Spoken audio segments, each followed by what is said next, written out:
For our glute bridge on one leg, we're gonna begin on our back with our knees bent. We want to have our feet shoulder width apart and our feet as close to our butt as possible without our heels lifting off the ground. Then I'm gonna begin by raising one knee up, and then the position I want to get into looks like this, that I lift my hips off the ground and have both knees in a 90-degree angle approximately.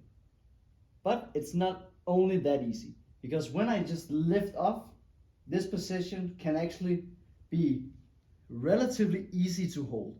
What I want to make sure that when I'm lifting up into this glute bridge position, I'm not only just fighting gravity and trying not to hit the ground, but I'm actually trying to push my bottom leg as hard as possible into the ground. So I feel my hamstring and my glute turn on down here. But on the other leg, I'm also going to focus on pulling my knee towards myself. So I'll actually feel my hip flexors, the front of my hip here, turning on as well. So I want you to think about that you're actually trying to separate your knees and get them as far as possible away from each other. Hands out to the side for support. Lift off the ground, and then you're going to push the bottom leg into the ground as hard as possible and pull the top leg towards yourself.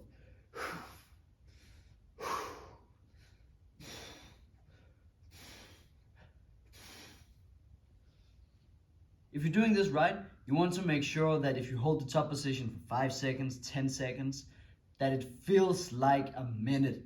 You want to make sure that this is maximal effort and you're not just holding your butt off the ground. This exercise should be just as hard as if you're lifting a heavy weight, and that is all about your intention. So push the bottom leg into the ground, pull the top knee towards yourself, and this exercise is gonna give you a big return on your investment.